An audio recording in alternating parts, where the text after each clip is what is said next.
You are listening to Happy Jacks RPG Podcast.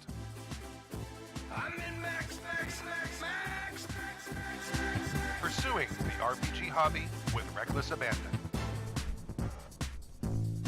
Why, hello, and welcome to Season 28, Episode 9 of Happy Jacks RPG Podcast. My name is Stu.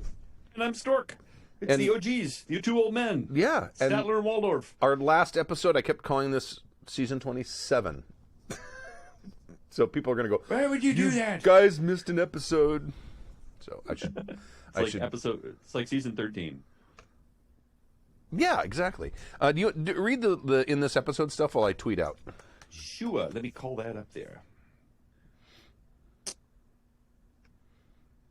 Okay, yeah. Let's see here. In this episode, Davi writes about PC leadership and RPGing with wallflowers. Ben from Texas writes in about GM fallback tropes. And Eric Odd senses a horror story. Really a GM confession, I think. But first... Yeah, go, man, go. What? No, I don't have it memorized. I know you have it memorized. You have a spiel. But first, if you'd like to email us, you can email us at happyjacksrpg@gmail.com. That's happyjacksrpg@gmail.com. And we can use emails. And we also stream live on Fridays at 7 p.m., 6:53 p.m. Pacific time at happyjacks.org/live. That's happyjacks.org/live. Should I read the first one? I'll read the first one. Sure. We'll do it live. PC leadership and RPing with wallflowers from... Is it a Davi? Because that's on the other page. Yep, Davi. Okay, here we go. So, in group dynamics, I tend to take charge if others do not. I think it's a side effect of leadership training, drive, and an annoyance with waste. I understand that. In a game I played in, I noticed one of the newer players was not RP contributing. As such, I deliberately made a PC who was not leader material. Alas, I still wound up leading the group more often than not. Today... Yeah, don't let leadership material, that doesn't stop you from taking charge. Yeah, Tappy used to be like, it's a terrible plan, and then would just go right into it. But it's a plan. Anyway. He had secret plan. This is more often than not. Today, I specifically refused to lead.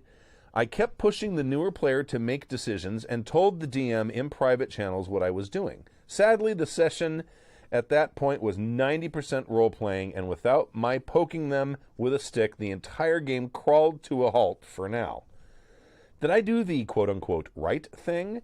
I wanted to give one or two of the players a chance to grow and shine as our peers, but it seemed not to work. I mean... I know sometimes growth for people is hard, and there are missteps, but I want to not... I think it's supposed to be drown them out and keep them from having chances, and that's what I feel has been happening. The DM, by the way, agrees with me, but it's 2 of us and 4 other players who are invested in the game. Sincerely, Davi. P.S. Drink the appropriate beverage of choice. Heck, drink an inappropriate beverage.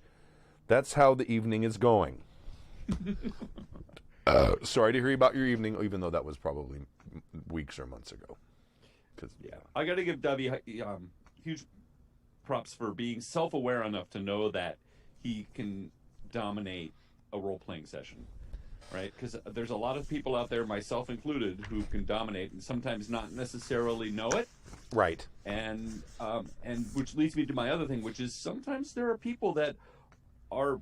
or they role play differently. They're not loud. They're like maybe shy louds, and they just have sort of a different energy than you do, and they might actually still be having fun in the game. They just don't role play as loudly as you do, right? Or they're just not playing a character that is.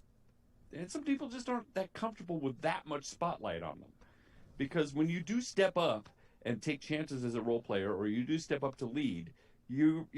It's like making decisions at work. All of a sudden you're put in charge of a project, and the decisions are on you, and it can be kind of intimidating. So sometimes people just like, I spend all day making decisions. I really don't want to do that here, and I don't want the spotlight on me, and I just want to kick back and have some fun. So perhaps these people are just role playing and having a good time, but they don't necessarily want to be that white hot spotlight.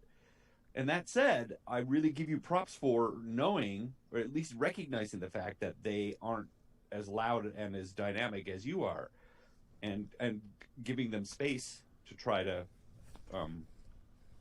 fix that. My advice is to probably just sit down and talk to everybody. It's like, listen, I know I can dominate a table. Do you guys want me to just back off a little bit? Do you guys having a good time? Is everything okay? Sort of gauge the temperature. You bring up a point I hadn't thought of. It's like, do you remember that when I was complaining about at cons, Friday night games, the players are like not into like mysteries and subtlety. Do you remember me complaining about that? Mm-hmm. And so I decided I'm going to run a frickin' dungeon crawl. No subtlety. Right. I think I did it in Savage Worlds. And you just go in and kill shit and take its stuff. That's all it is. and there was like a little meta story to it, a little bit, but not much. But it was really just about going in and hack and slash, and everyone had fun. It was like sometimes that's what people want. I think getting players who are.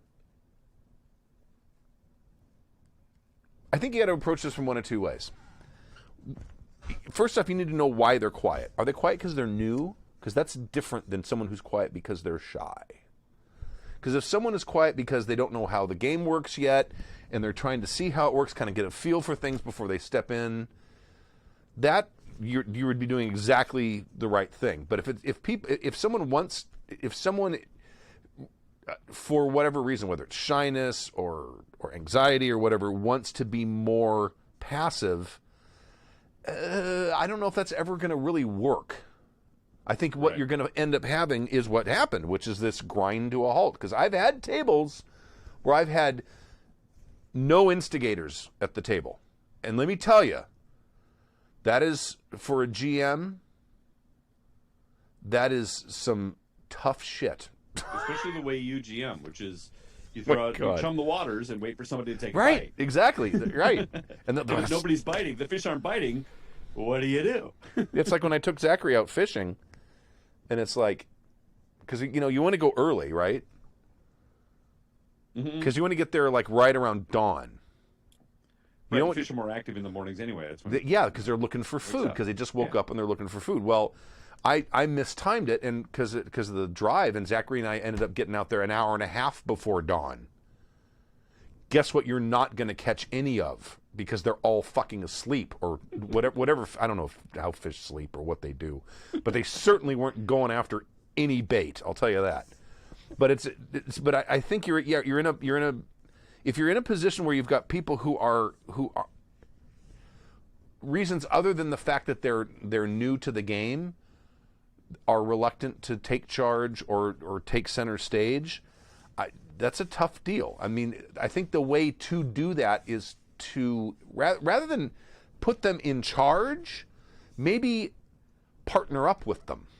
I think that probably would create a safer space for them to come in and say, "Oh, I'm good." Where it's like a buddy movie, yeah, right. I think if your character, if you're a take charge player, first off, embrace that, because when you're at a table where everyone else isn't that kind of a player, the GM loves you. I can guarantee it.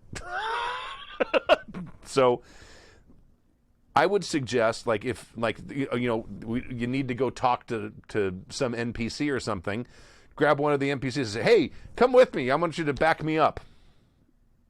You know what I mean? And I would, rather than, because it sounds like you don't want to lead from the front, because you tend to run roughshod over people, but you don't want to push them from the back either.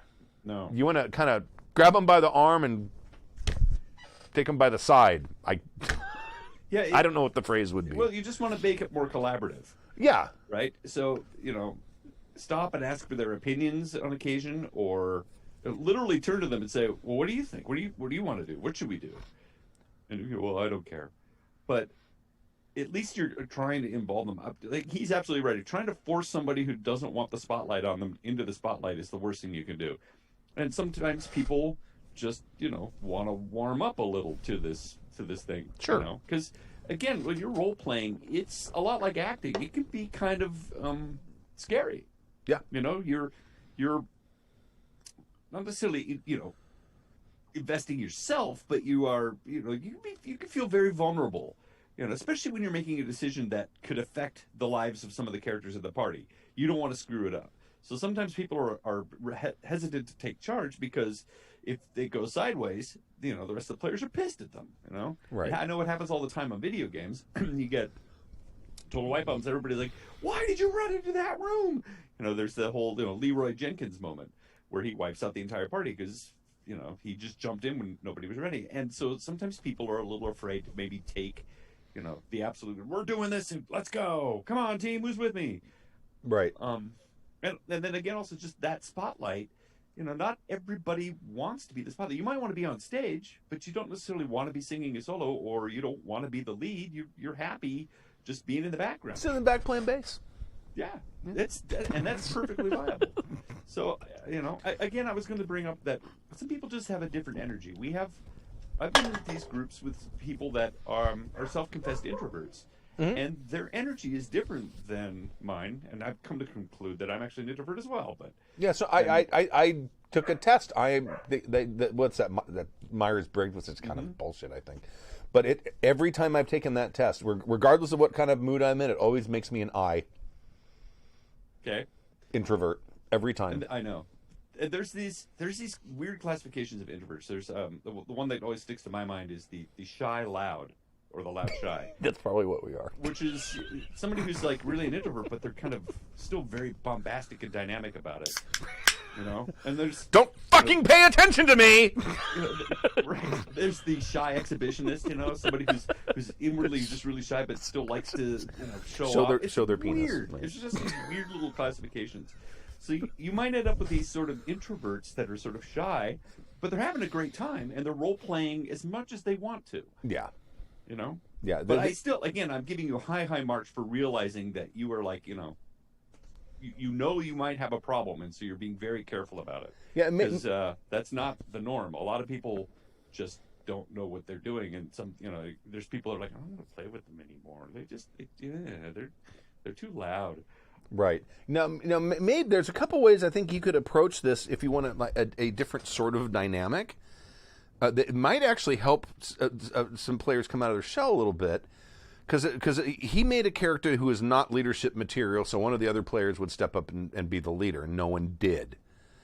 What if you took this, like the relationship between the lieutenant and the platoon sergeant, where it's like, okay, you're gonna make the shy player the lieutenant. He's the one who's making the decisions. So what do you think we ought to do? Do you think we ought to go over there and try to talk to the guy, or do you think we ought to just go in and just beat the shit out of him? I think we ought to beat the shit out of him. Okay. All right, everybody. Boss says we're gonna go beat the shit out of him. Let's go. You know what I mean? Right. You become you become they're the idea man, and you're like the muscle. Exactly. You're the loudmouth for their good ideas, or however you want to handle it. Or you could invert that. It could be the other way around. You could make them the platoon sergeant and have and say, hey, you want to go tell so and so to you're kind of telling them what to do, but you're still getting them to interact maybe. So I think that and there's a couple different ways you can approach that sort of thing that's more of like a team thing and more of a cooperative thing than I'm just going to hang back and let you guys decide what you're going to do. Because I've seen that not work more than one occasion. Right. If somebody doesn't want to lead, they're not going to lead. They're just going to avoid it. We had for whatever reasons. You may remember a specific stage show where someone decided they weren't going to talk during the show because someone else had told them that they had too many lines. We've had that happen on stage. You get pouty and we weren't ready for it. And it didn't last.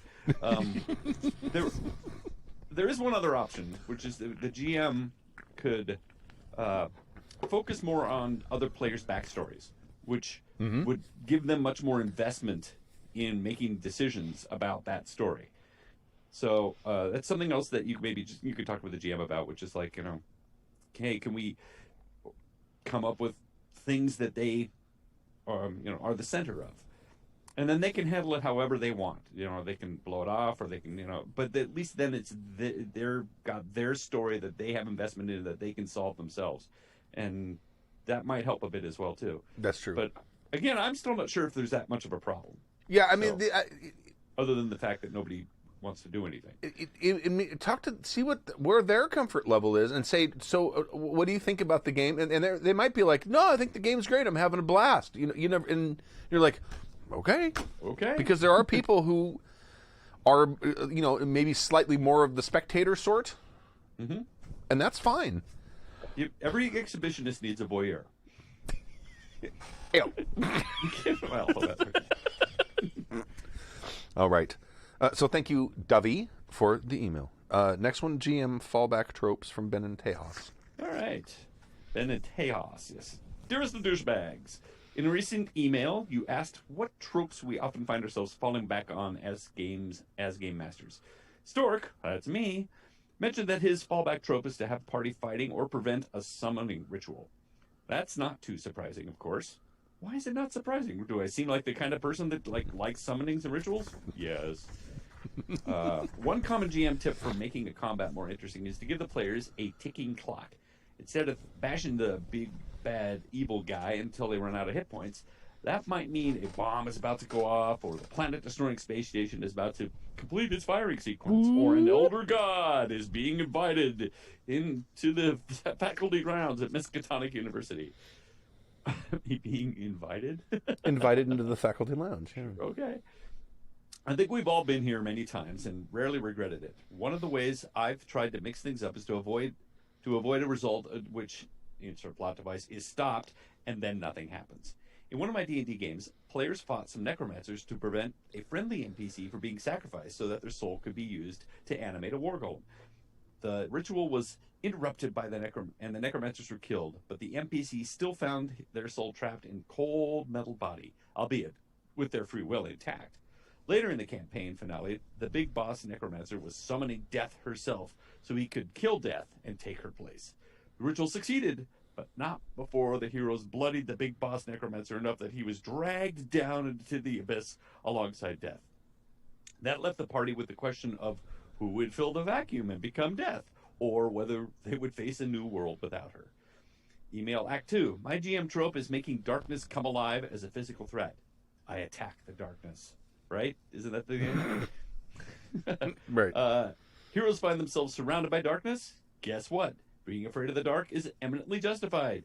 In my current Monster of the Week campaign, the players found their way blocked by an impassable darkness when they tried to rescue an ally from a Mind Flayer's dungeon. It turns out that an outsider demon was trapped in the same dungeon. The demon took the form of a small child with long hair that fell into an inky blackness, spreading into all the rooms and corridors of the dungeon. The darkness was impassable until the demon child could be exorcised or killed. Also, earlier in the campaign, while they were sneaking through the steam tunnels of the university, I decided that they were being stalked by a grue. To keep it tense, like one does. Unnecessary explanation. The grue is best known from the video game Zork, text adventure from 1977. If the players strayed too far into the dark area, they would receive a warning. It's pitch black. You are likely to be eaten by a grue. Yours indigenous, Ben from Texas. P.S. Take a drink. P.P.S. No an alcoholic beverage. FFS? I don't know. Unless for fuck's sake. For fuck's sake. Unless the particular host is disinclined. PPPS. OFC, of fucking course. I put Mind Flayers in my Monster of the Week campaign, and no, I'm not ashamed of myself. Consider me to be shameless if it pleases you. So, yeah, it's just sort of a summary of tropes and things to do with it, right? I kind of like the, I don't know, I kind of like the darkness thing. I've never done anything at all like that. I've never had darkness or illusions or, shifting corridors or anything like that. It's kind of I could see how that could sort of, at least, prolong the game a bit if you needed to. Wasn't there a D&D class in 4th edition that could move between shadows? Sword Mage? Didn't they kind of have a weird teleport thing? It was almost a teleport thing, but it had to be from a shadow to shadow. I think can't there remember. I think there was Shadow Knight or something. There had so many classes and so many little books that I never played them all. Oh, there's no way. Yeah, well, there's and it's 3-player been so handbook. long. Shadow Dancer, according to There it Erica is. Odd. It's been so long since I looked through all of that stuff. Yeah. All right. Do you have any thoughts on? You have any thoughts on that? No. You ever- Go ahead. What? I was just gonna say I don't remember what you remember your trope that you fall back on as being. I don't know. I don't know if I have one. My trope to fall back on is did the players come up with something more interesting than what I came up with? more often than not. You know, it's interesting because we're approaching the end of the Call of Cthulhu game, and I'm trying. I think because we had in our last session. I kind of came up with a cliffhanger where Kimmy's character gets confronted by the big bad evil person who can possess other people, and it's someone. It's not the person that's actually they're fighting against. It's just some bystander who gets possessed, and that was going to be the cliffhanger. But then,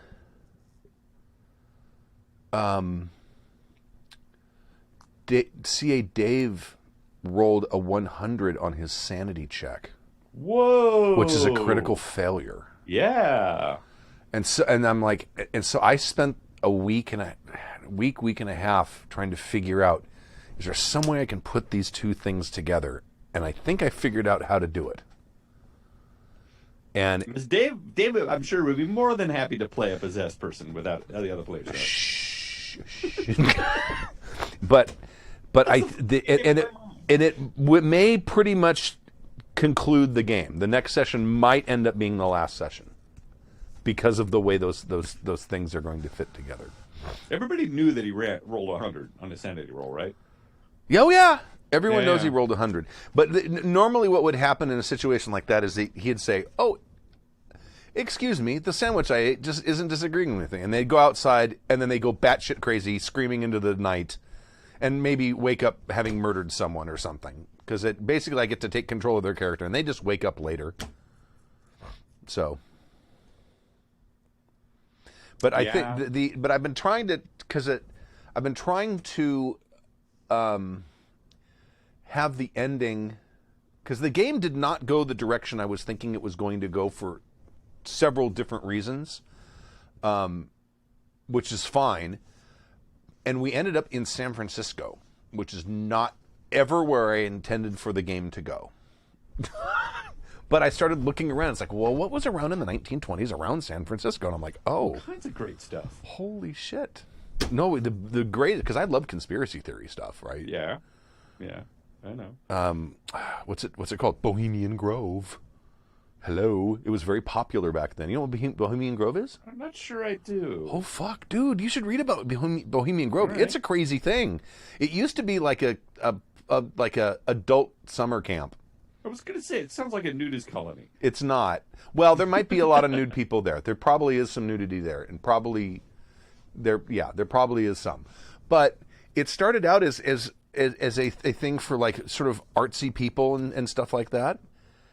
And they'd all kind of go to this place and stay for a week or something like that. And it was kind of like a retreat for, and it I guess it started mostly as sort of creative types, and then it started turning into creative types and influential types. Yeah, it still sounds like a nudist colony. And then and now it's like tons of politicians go to this thing. And like heads of mega corporations and all kinds of shit, and they have these rituals they do. They have like the giant owl, and the burning of the effigy, and Saying that they have the giant owl, like I know what the giant But owl is. Like, no, they've got all the this. skull and They've got. bones. I don't know this stuff. It's not a skull. It's not skull and bones. It's like this. Oh, it's like this sort of like quasi faux pagan ritual they do. Like the what do they call it? The burning of care or the destruction of care or something like that. It's very strange. Sounds like Bohemian Grove. The Freemasons do. It's a real thing. Bohemian Grove, that James V is asking. Bohemian Grove is a real place, and people have gone there, and there's a big giant owl statue there. I've seen pictures of it, so I think I may intersect that into it since I happen to be in San Francisco, and that's one of those places where it's like, okay, that's where the Bavarian Illuminati meet. It'd have to be, right? Right. Someone who rules everything has to be there. So. Bavaria is close to Bohemia, isn't it? Or isn't it like original Bohemians was that whole area? So yeah. Isn't it Bohemia was south, isn't it? Isn't that more sort of like Central South Europe? Close. Anyway, the original Bohemia I thought was like sort of a symbol of the Bilderberg group. Yes. Or the Rotary Club. Now you're talking my language. My father was a member of the Rotary Club, and as near as I could tell, it was just a drinking club. Well, it was just a bunch of CEOs we get together and drink and tell horror stories or stuff. I never figured it out, but right. It's like he joined it to make connections. Well, my dad was a Mason. Right, and that's I guess the same, but I mean I don't know. Well, it's all these weird little clubs you join if you're I know. I thought about joining. I thought about joining the what is it called? The Eagles? Because there's a Airy up here. Yeah, there is. They call it an Airy. We actually I shot there once. It was really weird. I went to a breakfast. They had some sort of fundraiser breakfast there once, so I went to that. It's nice. It's a nice place. It'd be great for like a little miniature game convention. Yeah, they rent those halls out and everything. Yeah, they do. But I guess conspiracy stuff very often is my fallback trope because I love that stuff so much. I find it all very interesting. That's one of my big fallbacks, I think. I know that. Yeah, you're a big fan, just in the observant way of conspiracy theories. Like, wow, this is some nutty stuff. How cool is that? I love that stuff. I know. All right. It's the journalist in you coming out, which is just. I want to analyze this and study it and figure out where it came from and do a report and essay on it just because it's fascinating. So. The club motto, this is Bohemian Grove. President Hoover was inducted into the Old Guard in March 1953, and he had joined exactly 40 years previous. So the club motto is, "Weaving spiders come not here," which implies the outside concerns and business deals networking are to be left outside. I'm sure that's what happens. Sure. You can't take an oligarch seriously when you can see his penis. That should be their motto. Right? All right. Horror story from Erica Odd. Dear Happy Jackers. Now, I did not read this. Okay. You want me to read it? No, I'm going to read it. But I did not pre-read this because I just happened to, notice at the end, it's like, pause here and let me and tell me what you think I should have done, and then the PS has how it was actually resolved. I'm sure Erica's in the game too, so we're going to read this, Erica. All right, in chat. We're going to read this. I have dear Happy Jackers, Jillers, Jukers, Junkers, and Jerkers. Oh my! I have improvised myself into a corner. We'd like to say you yes-handed yourself into a corner. Right. Long story short, no, that is not accurate because it's a 2-page email. Let's see. Long story short, my players disrupted a gun-running operation being carried out by an organized crime gang. I want this plot to be more in the background for now, but the group is focusing on it, and while I want to give them results and keep the campaign satisfying, I'm really not ready to take this plot to its conclusion yet, probably because you have other ideas for it. All of this has been made up as I go, so I don't really have a plan anyway. Oh, I was wrong. Their next step is to go to a bar where known associates of this gang were supposed to meet for a payoff. One member is a changeling and will be taking on the guise of one of the associates. I want to have the crime ring be aware of their involvement because of actions they took in the first part of the adventure and just not show up for the payoff. thus creating a dead end for now. Right. It's supposed to be payoff, yeah. Right. That way I can move on to the new plot until I'm ready to follow up. I worry that this will be unsatisfactory for my players. It started out with me running an on-the-fly Savage Worlds conversion of the Sinister Secret of Saltmarsh, an old first edition AD&D adventure. I believe we would have called those modules. It's basically a Scooby-Doo plot. Some smugglers are using an abandoned mansion as a base of operations, making it appear to be haunted to keep people away. That is totally a Scooby-Doo plot. It's also the plot of one of the James Bond, Dr. No, I think, where he's got the sea monster on the island and they keeping Crab Key. It's also keep everybody away from Crab Key. It's also the Shrieking Shack from Harry Potter. Well, not for smuggling. The group complete. I'd always thought that Sirius Black was a meth head, though. Right? The group completed the adventure, but here's where it went into improv territory. In the module, the PCs go out to the ship the smugglers are using and take it in a final battle. They find out what's going on, disrupt the smuggling operation, and save the day. Only my group didn't go out to the ship. They waited until the other group came to pick up the shipment that wasn't there, of course, since the smugglers in the ship sailed off when things didn't go as they had expected. Right, okay. Right. I improvised that the smugglers were running guns to the city-state, into a poor section of town called the Maze. They would drop the guns off at a bar, and someone else would later come to pick them up. A dead drop. The group went, which is dangerous to do with weapons. The group went to the bar and found out that the owner, a Minotaur, wasn't willingly working with the smugglers. They had his daughter. He knew nothing other than he was to store the shipment, quote unquote, in his shed until the group in town came to get them. That's a wimpy Minotaur. You think he'd stick him with his horns? While the group were at the bar, it was firebombed. I'm running Savage Worlds, so there was a big dramatic task as they tried desperately to prevent something akin to the Great Fire of London. They succeeded and captured the arsonists. The arsonists were paid by anonymous strangers, half now, half upon completion of the task. That's how the group found out about the payoff going down at the other bar I mentioned above. They did manage to rescue the Minotaur's daughter, who was being held by the arsonists. The smuggling ring is being run by a large organized crime syndicate. The group let the original smuggler boat go, so that's how the crime syndicate knew that the jig was up and sent arsonists to wipe the slate. Okay. That's good. They would also likely know that the burning of the bar didn't work out, so I doubt they would still just send their guys in to pay off the failed arsonists. Since I wrote myself into the big plot, I'd like to do it better justice than just having them beat up some thugs in a bar and beating the equivalent of Al Capone on their first mission.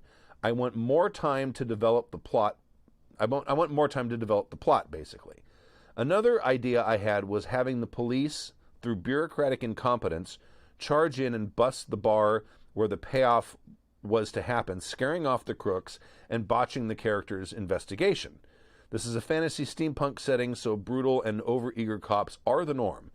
Because of the firebombing, the police became aware of the smuggling plot, and the players told them what little they already knew anyway. The arsonists were taken into custody, so no one could assume that they spilled the beans to the cops in the hopes of leniency. It may be a lack of confidence in my ability to have a compelling story by just winging it. I feel I've dug myself into a hole by my improvisation and won't be able to end the story interestingly. I feel I need to develop the idea more and come back to it. So that's where I'm at now. Suggestions. Talk things over, then move to the PS, and then talk about how I handled it when the game came around again. Okay, I have a couple questions, and they smuggled people, Stu, so what? Oh, is she in the chat right now? She is. Someone else had something. Well, I'm sitting here just thinking, while you're looking that up, I'm Go ahead. sitting here thinking, like, I don't think you wrote yourself into a problem at all. I think it's a very interesting situation you have here. For ideas, I would watch some shows, movies, if you really feel like you're stuck, like something like Peaky Blinders, which is an Irish mob group, and or what's the Departed, with Matt Damon and Jack Nicholson and all, And Marky Mark. Again, what? And Marky Mark. And Marky Mark. And it deals with a lot of this stuff going on. They have rival gangs that come in. They've got moles in the factions. They've got it seems to me like you've set up some wonderful ideas that you could have rival factions, and even splintering of the same mafioso boss and taking sides that your players have stumbled into, and it could be a lot of fun. But she doesn't want them to. She doesn't want to resolve this. She wants it to remain. I think if it would make sense, because it's a little convoluted, you have to kind of. And I'm not reading your PS. I would have like the arsonists. Now, did the party defeat the arsonists? Yes. Or they were able to put the fire out, but I don't know if they defeated if they caught the arsonists. They defeated the arsonists and got the Minotaur's daughter back. Oh, they were being held. The arsonists are not strangers to half on my completion. That's how the group found out that the payoff was going on. Oh, they turned the arsonists over to the cops. Oh, even better. Even better. While they're in the police custody, they find them tortured and murdered for not doing their arsonist job right. So the second half of the pay they were going to get for doing the job right, they got a different kind of payment. So that way you're making whoever was on that boat, you're making them even more dangerous. Do you see what I'm saying? Because I'm assuming it was the guys on the boat that paid the arsonists. It's a little, it's a little convoluted as to who the arsonists are working for. The way I saw it, it seemed to be that the original crime lords sent the arsonists to just like, the jig is up, burn the place down and hide all the evidence. Right. Yeah, that's what they were doing. What a party would do. Which I love. It makes perfect sense. If the party's going to do it, you can get rid of all the evidence by lighting a fire. That's what everyone thinks. Ultimately, in any role-playing game, when the party's committed a crime and they're afraid they're going to get caught, they want to start a fire. Right? It's inevitable. Sometimes they just do it just to flush somebody out. Like, you start a fire in that building, it's going to burn the city down. Oh, so Erica says that the arsonists were free agents. There's no connection to trace back to the mob. But they were paid by the mob, correct? Right. That's my understanding. Yes. Is that because whoever was on that boat is ticked off because they didn't drop the shipment. They didn't get the chance to drop the shipment they were meaning to drop. Right. We can get their money. Right. So it seems my thought would be that, they won't know the trace. But if you're trying to keep this unresolved, not having a direct connection between the arsonists and the mob is fine. But if they find the people, the arsonists, in the jail or whatever, that have all had their fingers cut off or have been killed in some horrible, slow way, as a message, that's going to put the players. It's going to give them a conundrum because they're going to say, was it the police we turned them over to, or is there someone else involved? Are the police crooked? Are they involved somehow in this whole situation? You know what I'm saying? And it may be sow some seeds of doubt. Right. That's what I'm thinking, at least. That's my thought on it. There's a lot of other threads that you could pull too. I mean, these weapons are going somewhere, right? So the people that were supposed to get the weapons could also be disgruntled and come and try to find out what happened to the weapons. Also, the people that are selling them, where are the weapons coming from? They didn't get paid. Now they're way offshore in a boat with a bunch of weapons going, well, now what do we do? What happened? Is the jig up? Are we Right. So there's some other factions. I think you're that you right, can and pull in. I think that maybe that's why she doesn't want this resolved as quickly, because Right. it's gonna. James V says, or the police station is set on fire and the arsonists disappear. That's she said the overall plot is to foment an uprising, seed the maze with weapons. Okay. All right. Should I read the PS now? Sure. Okay. Well, I went with the police interference plot, and my players caught on in character that they'd hit a dead end, and possibly hinting at some kind of cover-up. Once they expressed this in character to each other, I paused the game and had the adult conversation with them and told them what I'd been struggling with. They actually liked the idea of such a complex plot running into a dead end and appreciated that, so I promised to follow up with it. The characters were frustrated, but the players weren't, so yay. See, Erica, you were sitting here worried about it for no reason. It sounds like everybody was having a great time. And sometimes that happens with, investigations. They just, you run out of leads. Right. You go hunting for that bear, and you shoot the bear, and it really wasn't any lead. Well, see that, I mean, there were no Nazis behind it. It was just a bear. I've been watching a lot of police procedurals, and it's very common that they will run into a dead end until the next body shows up. Right. Right, and that not only does you get the sort of the visceral thing about, okay, you've hit a dead end, and now the bad guy is killed again, right? To get that visceral, we could have stopped him and we didn't. And that whole guilt thing. But that also, on the other side, gives you an opportunity to go and see if there's more evidence that might point you in the right direction at that point. I think you're doing okay, Erica. I really do. Stu just hit it right there with that whole, you think of something like Dexter, where, over the course of all the shows, all the clues eventually added up to the fact that people figured out who was committing them. But most of the crimes that he committed went unsolved, and they were all dead ends up to a point, But every little bit, every time it slipped through. So I think it's part of that type of investigative, game that you're playing. Yeah, having dead ends happens, and they do, and I mean that is a super common trope in police procedurals. Yep, I've been watching the 85 seasons of NCIS, and that happens a lot. Yep. A lot. And then what was the other one? Criminal Minds? Yeah, there's a whole bunch of them. But I was on a tear Homicide, watching all that stuff at some point. All of that stuff. There's it's amazing to me that the writers of those shows can keep it as fresh as they do. God, especially because NCIS has been on for 18 years. Something like that, yeah. It's insane. I don't even know how they keep it so fresh. I mean, I can barely come up with one idea and see it through to a game, let alone every week for 18 years. Right.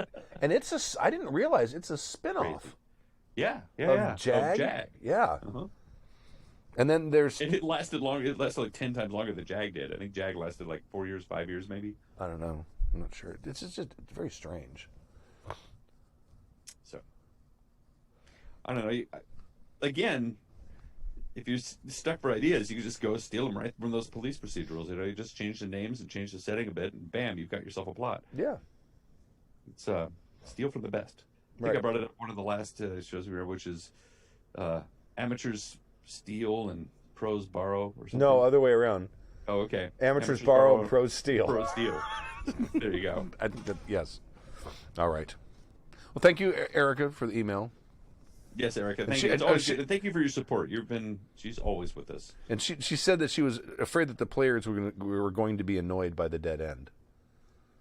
And again, it makes you a good GM because you're seeing the through line, which is like, you get done like, huh? And your players are like, but you are sensitive enough to go, I better keep my thumb on the temperature here and make sure that everything's cool. And it sounds like it was. And frustration is not a that is not an emotion you want to avoid engendering in your players. I mean, at times you don't want a lot of it. You don't want it to become extremely frustrating with no end in sight. That becomes boring and a horrible game. But to come up in a dead end, especially early on, that makes sense. It's like, good players are going to like go, oh, it must be this. Oh, well, shit, it wasn't that. Fuck. And we don't have enough context. This is more complicated than we think it is. Exactly. You know, There's more going on here. Right. Yeah. So, yeah, I think, yeah. Good on you, man. Good stuff. I love it. All right. Should we end it? Should we close it? All right. Yeah. Let me find my, where's my I got music? nothing more to say.